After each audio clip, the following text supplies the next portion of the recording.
on merit and absolutely deserve to be there. But Leeds coming into form and we're coming into form heading into this part of the competition, and I just think that if Leeds get there on a roll, they're going to do some damage in this part of the season. I've gone 40 points to 12 in favour of the Rhinos. Yeah, I've gone 36-14, so very similar. Leeds have got top-class players who will want to avoid any sort of complacency, embarrassment. They've already embarrassed themselves enough this season, I would suggest. Whereas Featherstone have got part-time players who are already proud of what they do, and whatever they come out on the end of this, it won't be an embarrassment. No, of course not. Leeds take on London then in an all-championship affair. No one can touch the Centurions for me out of that division. I'm going to go for 36 points to 20 win in favour of the Lee side. Well, London have beaten them once this season and run them close the second time. Mm-hmm. So if anyone can, London can. But I just think, you got to tip the home side, haven't you, really, with the track record. 28-20. Yep, Salford take on Huddersfield, all Super League affair. Tricky one to pick this. I'm going to go with home field advantage. I think Salford should have enough to dispatch this fairly average Huddersfield side. Close affair, 18 points to 14. Yeah, there's too much inconsistency in the Huddersfield side, whereas Salford have been buoyed. Luke Burgess is already in the country. I'm pretty sure Felipe Mateo arrives today as we're recording. So, if those boys can get on the field, it gives them an extra boost. Certainly. 24-22 home field, yeah. There you go. Okay, Hull KR take on the Batley Bulldogs. Hull KR are pretty woeful, but you would expect them at home against a part-time side to come home with the spoils. I've gone 36 points to 10. Take nothing away from the endeavour and the hard work that you'll see from Batley, who are normally my team that I'm going to cheer on for the qualifying eights, but pro team should have more than enough to dispatch the plucky Bulldogs. Yeah, you think this is the one where the chance of the surprise, but it's hard to tip against the full-time Super League clubs in this, even if it is one who lost to Oldham at home earlier in the season. Probably with a better available squad than they've got at the moment. That's very true. That's a very good point. But I'm going to go 30-16 in favour of Hull KR. I just think that they've got quite a bit of talent in some areas of that pitch that just Batley don't match. Yeah, absolutely. Okay, Championship Shield game of the week. What have we picked out for us? Oldham versus Workington. We're going to focus on the bottom end. Yeah. Completely, because what makes sense to that's where the competition. Bradford and Halifax are one win away from the semi-finals already. Yeah. So let's not worry about them. These two, though, Workington are on a bit of a roll. Jared Samet is really finding his form. Down there in the bottom area of the Championship, and Oldham at risk. So that makes this exciting and interesting. Certainly does. I fancy Oldham being at home, but any team with Jared Samet in it can produce either. I mean, he's the very definition of rocks and diamonds, isn't he? Do you know what I mean? He'll produce something off the cuff and brilliant and make you wonder, how on earth he did that, and then he'll kick off on the full. I'm going to tip the away side. I think they're in the form. Cumbria, don't you? So I'm going to go Workington.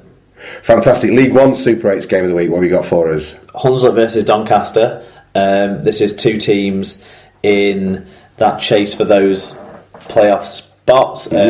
Maybe one of them can start to take advantage of the York situation and put pressure on Rochdale, but I don't necessarily see it. Doncaster, they need to bounce back from a loss last week. Hunslet need to consolidate, and so it's an interest in the chase. It certainly is. League One Shield game of the week. What are we going to go for? Well, we're going to go for the League One Shield final rehearsal. Absolutely. Newcastle versus North Wales it is then. Yeah, there you go. Very good. Okay, NRL, what stands out for you? There's a couple of mouth-watering ones in the NRL this week, isn't there? Yeah, first v third on Saturday, the Sharks versus the Raiders. Yeah. Now, it's your Sharkies against probably everyone else in the country's Raiders this year. Because our British boys doing well down there, and we like to, you want to back a winning one that's got our boys in it. So I'm sort of jumping a little bit onto the Raiders' tail this year too, in terms of I don't have an NRL team. Right. So, but their journey, their story, Yeah, absolutely. And I think, to be honest, I would probably feel the same if I didn't have a prior commitment to Cronulla, really. And this is a Raiders team that really tore apart Kay and Abject, South Sydney side. But we'll see if they can bring any of that to a much more organised defensive unit in the Sharks. I fancy he's back at Southern Cross anyway.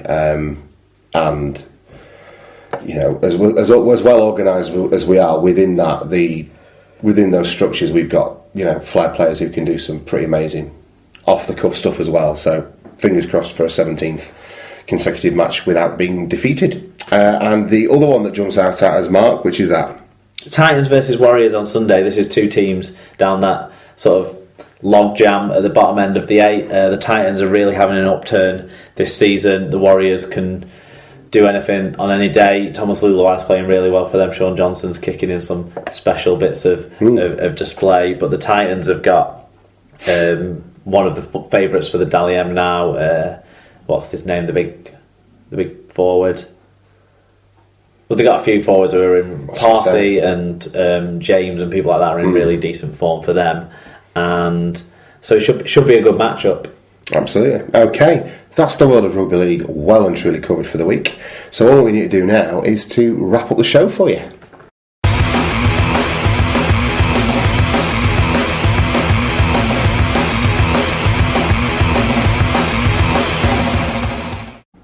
Okay, episode 111 of the Super League Pod is in the bag. SLP recommends, Mark. What have you got for us this week? I got a couple. Since it's Yorkshire Day, as you're so proudly proclaiming, Absolutely. as we record, I'll talk about a Yorkshire brewery, the Ilkley Brewery. I don't know if you've tried any of their beers. The normal range, the one I've tried that I had the most is either Mary Jane or Ilkley Pale, and I think I first had Mary Jane at the Wigan Central, actually. Right. But I buy it in bottles from the booths. I first had Mary Jane when I was about 16 around the back of the sixth form common room. Yeah, no, not that sort. Oh, right, fair enough.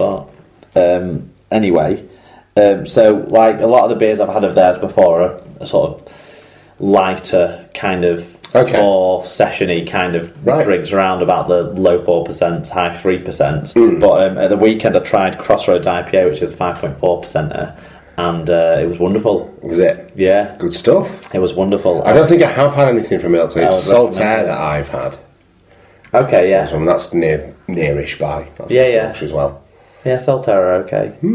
I think these Ilkley ones have got a bit more going on about them. No, I really like them. The design, the whole part of it's quite good as well. Okay. But the beers are nice. Fantastic. That's the most important thing. I'll definitely keep a lookout for that. Anything else for us? Well, yeah, I was just going to say the BBC iPlayer.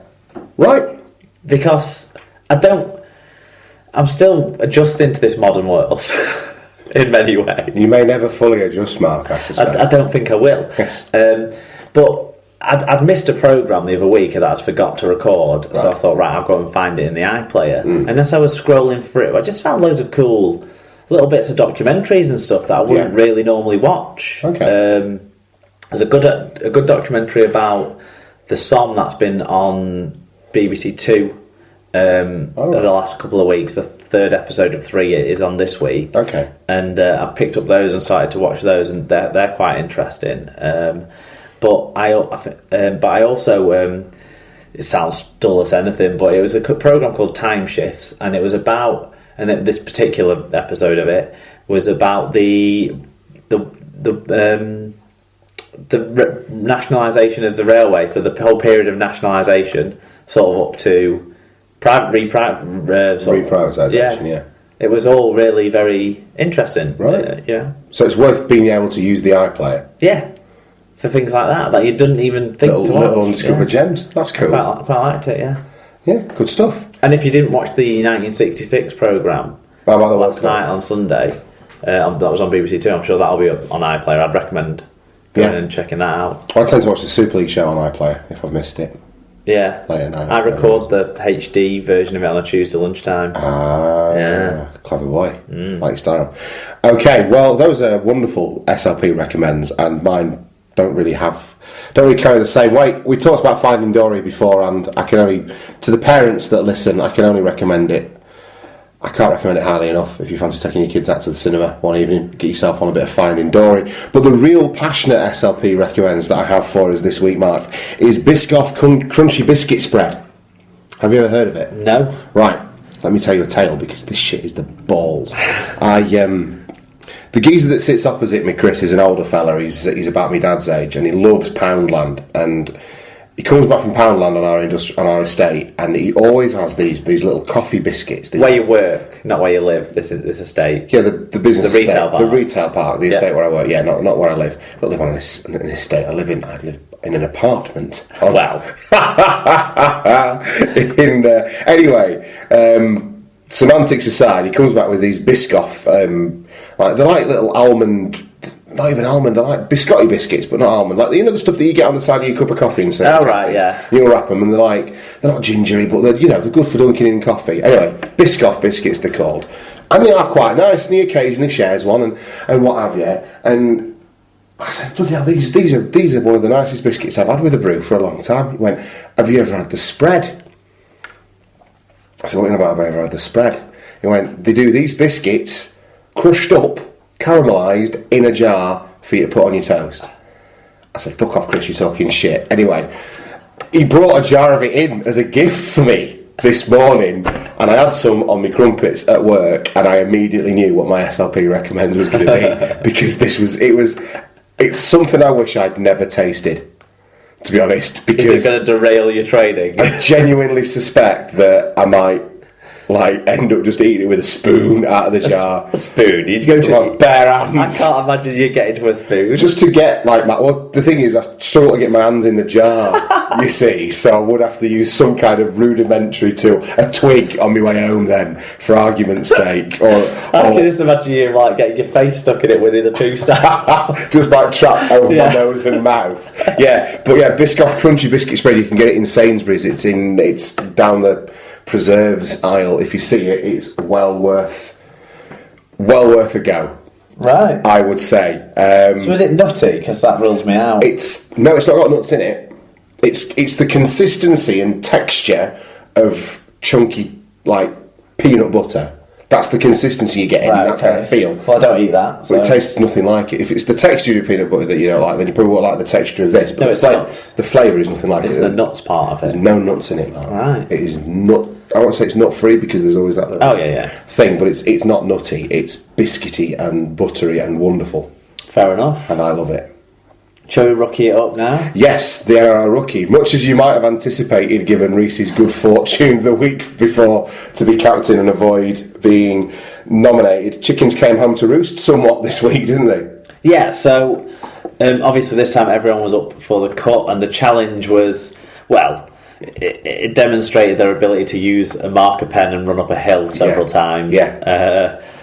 But it did seem quite tough on the boys, and in the end, they played a game, and everyone was not great in the game, but certainly Jordan wasn't great in the game, but he got through anyway.